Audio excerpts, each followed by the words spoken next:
Hello, greetings to you in the name of Jesus Christ. நல்லதா நாலு நல்ல பழக்கம் சீரீஸில் இன்னையிலேருந்து ஒரு சின்ன அப்டேட். இவ்வளோ நாள் வரைக்கும் டிசிப்ளின் பற்றி, ஃபுட் ஹேபிட்ஸ் பற்றி, மேனர்ஸ் பற்றி, பர்சனல் ஹைஜீன் பற்றி இப்படி நிறைய நம்ம பார்த்துட்டு இருந்தோம்.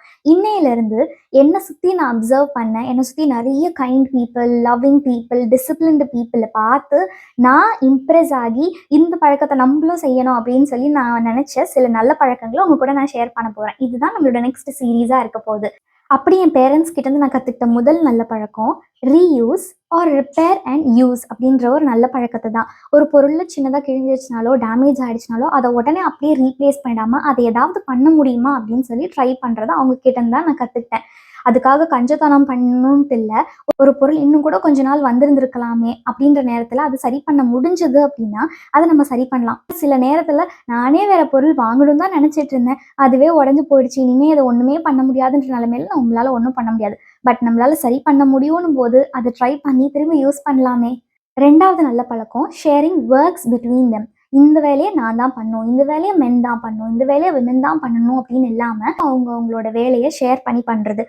ஃபார் எக்ஸாம்பிள், காலைல எந்திரிச்ச உடனே டாடி வாசல் கூட்டுறது, வீடு கூட்டுறது, தண்ணி எடுக்கிறது, அவங்க துணியை அவங்களே துவைச்சிக்கிறது, இல்லை வீட்டில் வேறு ஏதாவது ஹவுஸ் ஹோல்ட் ஒர்க்ஸ் இருக்குது, வாஷிங் மிஷின் போடணுன்னாலும் துணி காய போடணுன்னாலும் அவங்களே அந்த வேலையை இன்ட்ரெஸ்ட் எடுத்து பண்ணுவாங்க. அதே போல் அம்மா வந்து ஒரு மோட்டர் ரிப்பேர் ஆகிடுச்சினாலோ, கிரைண்டர் ரிப்பேர் ஆகிடுச்சினாலோ, ஒரு அயன் பாக்ஸ் சரி பண்ணணுன்னாலோ அப்பா வரணும், இல்லை இவங்க கிட்ட கொடுத்து சரி பண்ணணும், என்னால் வெளில போக முடியாதுன்னு வெயிட் பண்ணிட்டு இல்லாமல் அவங்களே அதை சரி பண்ணுறதுக்கு ட்ரை பண்ணுவாங்க. அவங்களுக்கு தெரியும்னா அதை பண்ணுவாங்க, அப்படி இல்லைன்னா வெளியில் போய் அதை கொடுத்து அவங்க பண்ணுவாங்க. எப்போவுமே இந்த வேலையை அவங்க தான் செய்யணும், இவங்க தான் செய்யணும் அப்படின்ற ஒரு பாகுபாடு இல்லாமல் அவங்க ஷேர் பண்ணி பண்ணுற ஒரு நல்ல பழக்கத்தை கற்றுக்கிட்டேன். மூணாவது நல்ல பழக்கம் என் அம்மா கிட்டேருந்து கற்றுக்கிட்ட நல்ல பழக்கம். எந்த பொருளையும் ரொம்ப சேஃபாக வச்சுப்பாங்க. அது வந்து எவ்வளோ பழசாக இருந்தாலும் சரி, புதுசாக இருந்தாலும் சரி, வேல்யூபிளாக இருந்தாலும் சரி, இல்லைனாலும் சரி, அதை பத்திரமா அவங்க ரொம்ப அழகாக ஹேண்டில் பண்ணுவாங்க. எதையுமே ரொம்ப ஹார்டாக ஹேண்டில் பண்ணுறது, இல்லை வேண்டா வெறுப்பாக ஹேண்டில் பண்ணுறது, இப்படி அவங்க எதையுமே செய்ய மாட்டாங்க. அது எந்த பாத்திரமா இருந்தாலும் சரி, இல்லை என்னோட சர்டிஃபிகேட், என்னோட எந்த வேல்யூபிள்ஸாக இருந்தாலும் சரி, நான் என் அம்மாட்ட கொடுத்துட்டு போவேன் நம்பி. ஏன் அப்படின்னா அதை அவங்க ரொம்ப பத்திரமா ஹேண்டில் பண்ணுவாங்க, ரொம்ப பொறுமையாக ஹேண்டில் பண்ணுவாங்க. எவ்வளோ வருஷம் கழிச்சு இதை கொடுத்துட்டு போனேனே, இதை வச்சிருக்கீங்களா அப்படின்னு கேட்டாலும் இருக்கு அப்படின்னு சொல்லி எங்கே வச்சேன்னு முதற்கொண்டு எடுத்து கொடுப்பாங்க.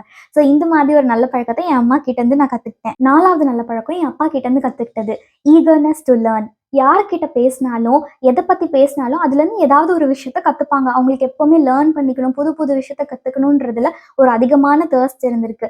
நான் யாராவது கதை சொன்னால் அதை ஞாபகம் வச்சுப்பாங்க, யாராவது ஒரு புது விஷயத்தை எக்ஸ்பிளைன் பண்ணால் அது என்ன ஏதுன்னு கேட்டு தெரிஞ்சுப்பாங்க. அது கற்றுக்கணுன்ற ஈகர்னஸ் எப்போவுமே இருந்துகிட்டே இருந்திருக்கு. ஸோ அந்த ஒரு ஈகர்னஸை அவங்க கிட்டேருந்து தான் நான் கற்றுக்கிட்டேன். இன்னொரு சீரீஸில் இன்னொரு நல்ல நல்ல பழக்கத்தோட மீட் பண்ணோம். டாடா, பாய், காட் பிளஸ் யூ.